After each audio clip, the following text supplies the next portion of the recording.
जय श्री राम, जय बागेश्वर धाम, जय गुरु कृपा। आज हम वाल्मीकि रामायण के बालकांड के 73वें सर्ग से प्रारंभ करेंगे हिंदी में। जय राम रमारमणम समनम भव ताप भयाकुल पाहि जनम अब देश सुरेश रमेश विभो शरणागत मागत पाहि प्रभो।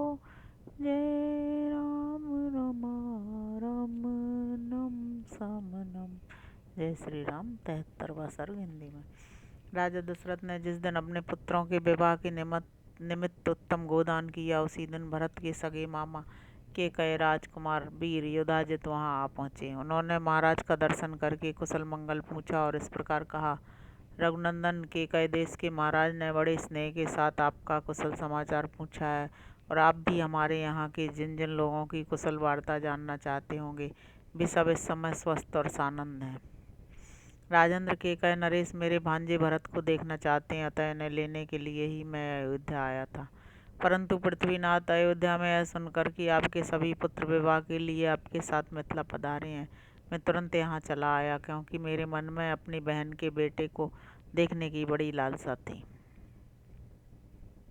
महाराज दशरथ ने अपने प्रिय अतिथि को उपस्थित देख बड़े सत्कार के साथ उनकी आवभगत की, क्योंकि वे सम्मान पाने के ही योग्य थे। तदंतर अपने महामनस्वी पुत्रों के साथ वह रात व्यतीत करके वे तत्वज्ञ नरेश प्रातःकाल उठे और नित्य क्रम करके ऋषियों को आगे किए जनक की यज्ञशाला में जा पहुँचे। तत्पश्चात विवाह के योग्य विजय नामक मुहूर्त आने पर दूल्हे के अनुरूप समस्त वेशभूषा से अलंकृत हुए भाइयों के साथ श्री रामचंद्र जी भी वहां आए।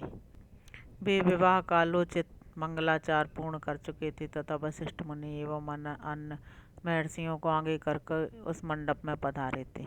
उस समय भगवान वशिष्ठ ने विदेहराज जनक के पास जाकर इस प्रकार कहा। राजन नरेशों में श्रेष्ठ महाराज दशरथ अपने पुत्रों का वैवाहिक सूत्र बंधन रूप मंगलाचार संपन्न करके उन सबके साथ पधार रहे हैं और भीतर आने के लिए दाता के आदेश की प्रतीक्षा कर रहे हैं, क्योंकि दाता और प्रतिगृहीता का संयोग होने पर ही समस्त दान धर्मों का संपादन संभव होता है।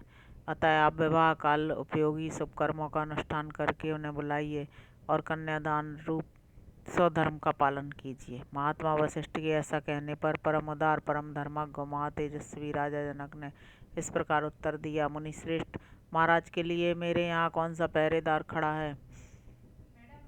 वे किसके आदेश की प्रतीक्षा करते हैं? अपने घर में आने के लिए कैसा सोच विचार है? यह जैसे मेरा राज्य वैसे ही आपका है। मेरी कन्याओं का वैवाहिक सूत्र बंधन रूप मंगल कृत्य संपन्न हो चुका है। अब वे यज्ञ वेदी के पास आकर बैठी हैं और अग्नि की प्रज्वलित शिखाओं के समान प्रकाशित हो रही हैं। इस समय तो मैं आपकी ही प्रतीक्षा में वेदी पर बैठा हूँ। आप निर्विघ्नता पूर्वक सब कार्य पूर्ण कीजिए, विलंब किस लिए करते हैं? वशिष्ठ जी के मुख से राजा जनक की कही हुई बात सुनकर महाराज दशरथ उस समय अपने पुत्रों और संपूर्ण महर्षियों को महल के भीतर ले आए। तदंतर विदेहराज ने वशिष्ठ जी से इस प्रकार कहा। धर्मात्मा महर्षि प्रभु, आप ऋषियों को साथ लेकर लोकाभिराम श्री राम के विवाह की संपूर्ण क्रिया कराइए। तब जनक जी से बहुत अच्छा कहकर महातपस्वी भगवान वशिष्ठ मुनि ने विश्वामित्र और धर्मात्मा सतानंद जी को आगे करके विवाह मंडप के मध्य भाग में विधि पूर्वक वेदी बनाई और गंध तथा फूलों के द्वारा उसे चारों ओर से सुंदर रूप में सजाया। साथ ही बहुत सी सुवर्ण पालिकाएं, यव के अंकुरों से युक्त चित्रित कलश, अंकुर जमाए हुए सकोरे, धूप युक्त धूम पात्र, शंख पात्र, सुत्रवा श्रुक अर्ध आदि पूजन पात्र, लावा से भरे हुए पात्र तथा धोए हुए अक्षत आदि समस्त सामग्रियों को भी यथास्थान रख दिया। तत्पश्चात महातेजस्वी मुनि वशिष्ठ जी ने बराबर कुशों को वेदी के चारों ओर बिछाकर मंत्रोच्चारण करते हुए विधि पूर्वक अग्नि स्थापन किया और विधि को प्रधानता देते हुए मंत्र पाठ पूर्वक प्रज्वलित अग्नि में हवन किया। तदंतर राजा जनक ने सब प्रकार के आभूषणों से विभूषित सीता को ले आकर अग्नि के समक्ष श्री रामचंद्र जी के सामने बिठा दिया और माता कौशल्या का आनंद बढ़ाने वाले उन श्री राम से कहा। रघुनंदन, तुम्हारा कल्याण हो। यह मेरी पुत्री सीता तुम्हारी सहधर्मिणी के रूप में उपस्थित है। इसे स्वीकार करो और इसका हाथ अपने हाथ में लो। यह परम पतिव्रता, महान सौभाग्यवती और छाया की भांति सदा तुम्हारे पीछे चलने वाली होगी। यह कहकर राजा ने श्री राम के हाथ में मंत्र से पवित्र हुआ संकल्प का जल छोड़ दिया। उस समय देवताओं और ऋषियों के मुख से जनक के लिए साधुवाद सुनाई देने लगा। देवताओं के नगाड़े बजने लगे और आकाश से फूलों की बड़ी भारी वर्षा हुई। इस प्रकार मंत्र और संकल्प के जल के साथ अपनी पुत्री सीता का दान करके हर्षमग्न हुए राजा जनक ने लक्ष्मण से कहा, लक्ष्मण, तुम्हारा कल्याण हो। आओ, मैं उर्मिला को तुम्हारी सेवा में दे रहा हूँ। इसे स्वीकार करो, इसका हाथ अपने हाथ में लो। इसमें विलंब नहीं होना चाहिए। लक्ष्मण से ऐसा कहकर जनक ने भरत से कहा, रघुनंदन, मांडवी का हाथ अपने हाथ में लो। फिर धर्मात्मा मिथिलेश ने शत्रुघ्न को संबोधित करते हुए कहा, महाबाहो, तुम अपने हाथ से श्रुत कृति का पारिग्रहण करो। तुम चारों भाई शांत स्वभाव हो। तुम सबने उत्तम व्रत का भली भांति आचरण किया है। ककुस्त कुल के भूषण रूप तुम चारों भाई पंक्ति से संयुक्त हो जाओ। इस कार्य में विलंब नहीं होना चाहिए। राजा जनक का यह वचन सुनकर उन चारों राजकुमारों ने चारों राजकुमारियों के हाथ अपने हाथ में लिए। फिर वशिष्ठ जी की सम्मति से उन रघुकुल रत्न महामनस्वी राजकुमारों ने अपनी अपनी पत्नी के साथ अग्नि वेदी, राजा दशरथ तथा ऋषि मुनियों की परिक्रमा की और वेदोक्त विधि के अनुसार वैवाहिक कार्य पूर्ण किया।